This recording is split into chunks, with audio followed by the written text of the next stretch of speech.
कितने ऐसे वैष्णव उपासक हैं जिनकी केवल फल में बुद्धि रहती है।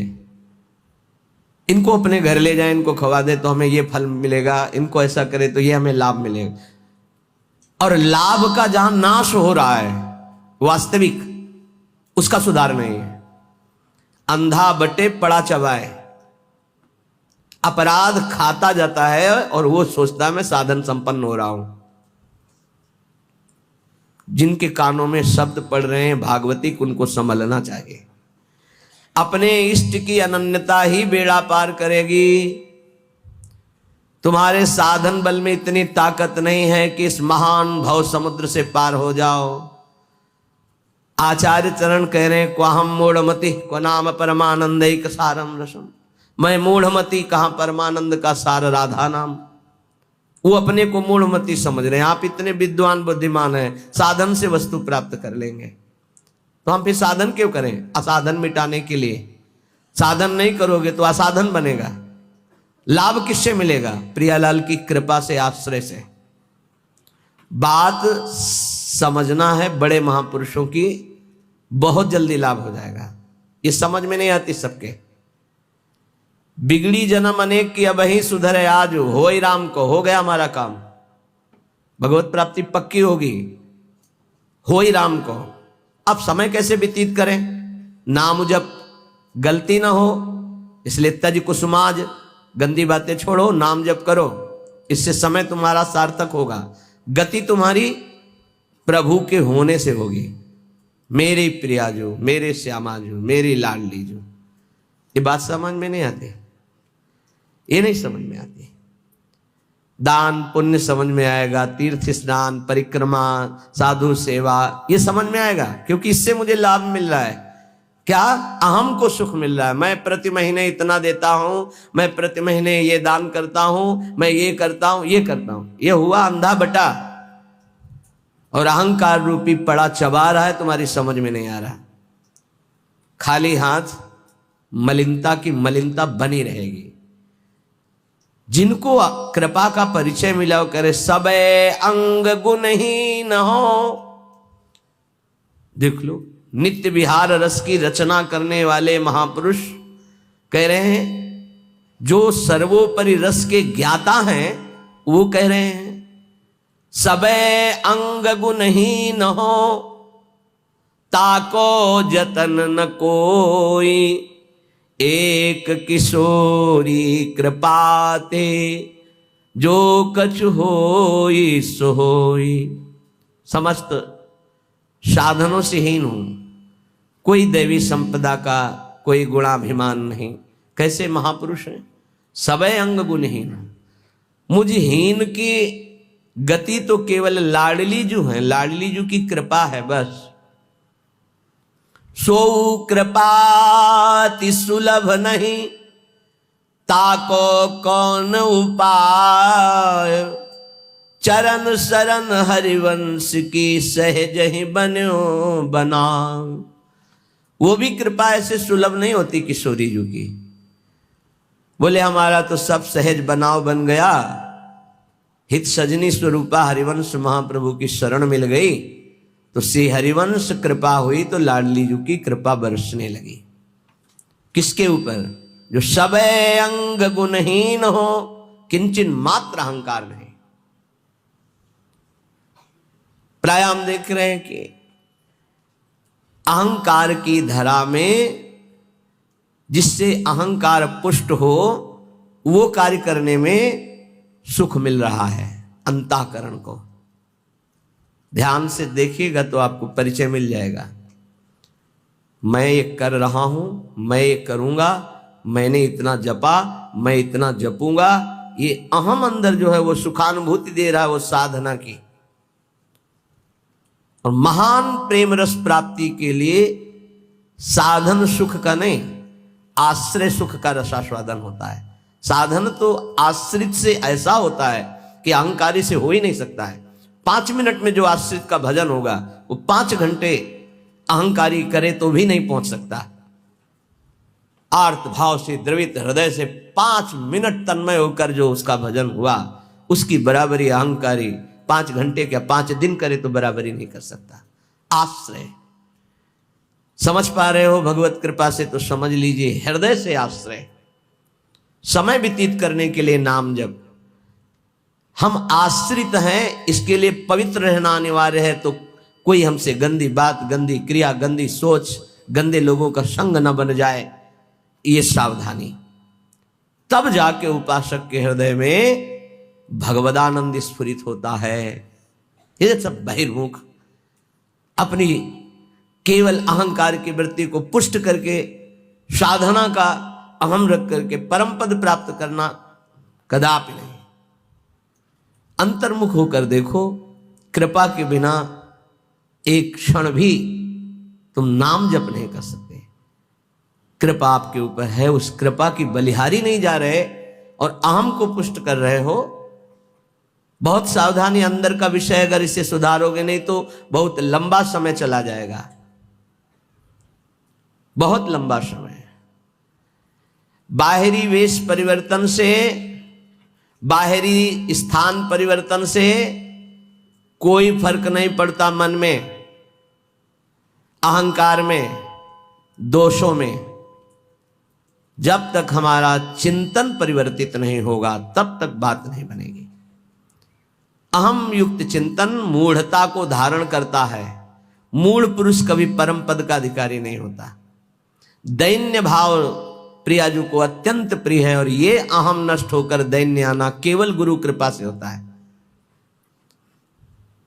एक है, उनको बस शरणागति के बाद एक ही उपदेश कि तुम जितना दान पुण्य करते हो सब बंद कर दो, यमुना जी में फेंक दो या ऐसी जगह दे दो कोई तुम्हारी तरफ देखे ना, कोई तुम्हें बाद में धन्यवाद न दे ऐसा, और नमक रोटी खाओ, भजन करो, श्री जी मिल जाएंगे।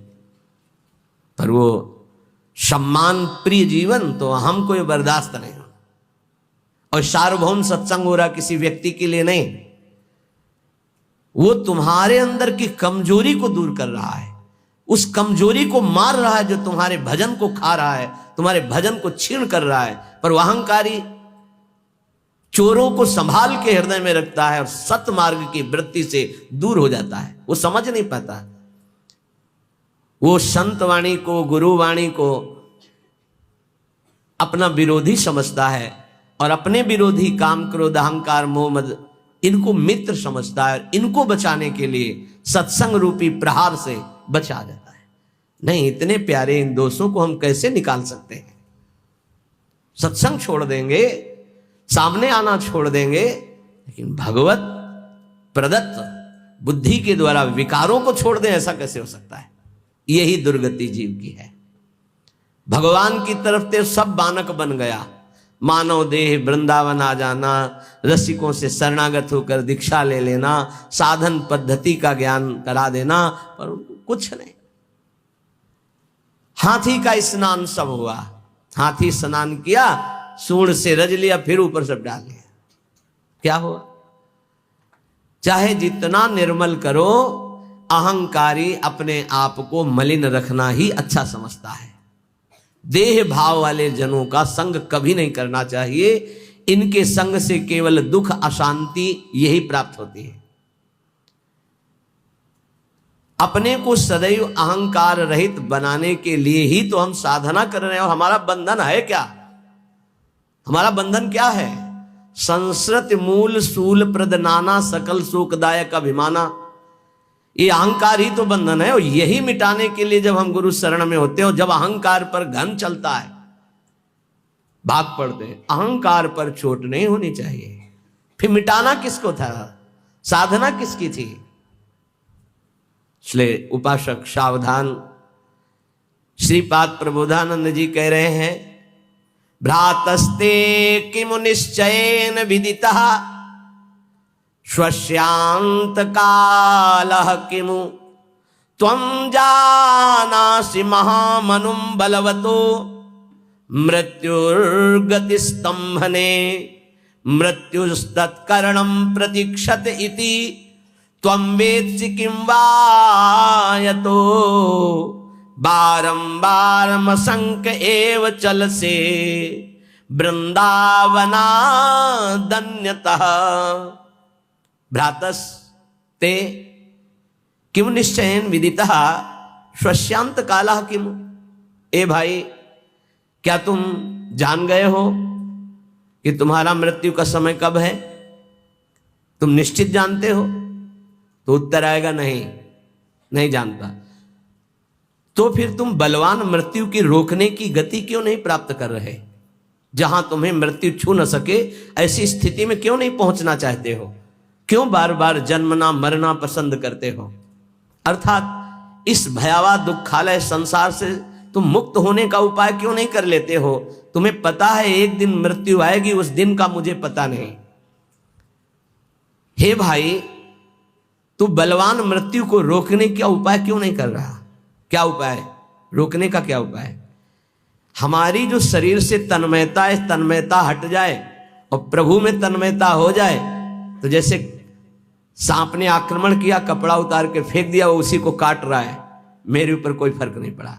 ऐसे ही हमारा कपड़ा है ये स्थूल देह, केवल स्थूल देह पर प्रहार होता है मृत्यु का। सूक्ष्म देह कारण और जीवात्मा ये पुनः नए शरीर को धारण करते हैं, स्थूल छूटता रहता है। श्रीपाद कह रहे हैं जब तुम्हें अपनी मृत्यु का पता नहीं और मरोगे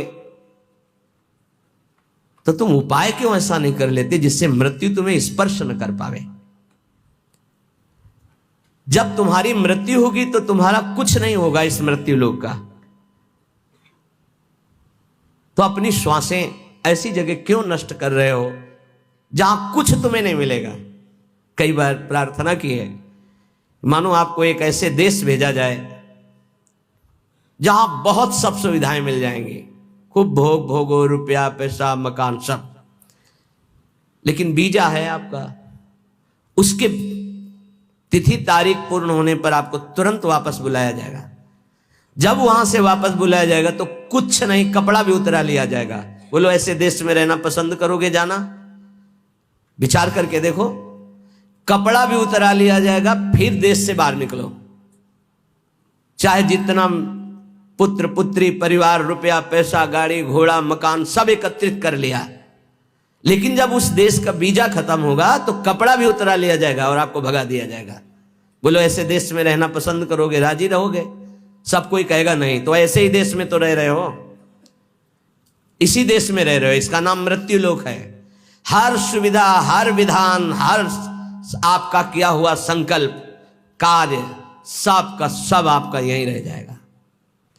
ये कपड़ा भी उतरा लिया जाएगा, स्थूल शरीर भी यहीं भस्म कर दिया जाता है, इसको भी नहीं ले जा सकते, छोड़, इसको भी छोड़ करके सूक्ष्म शरीर कारण शरीर और जीवात्मा ये पुनः आगे पुनरपि जननम पुनरपि मरणम पुनरपि जननी जठरे शयनम।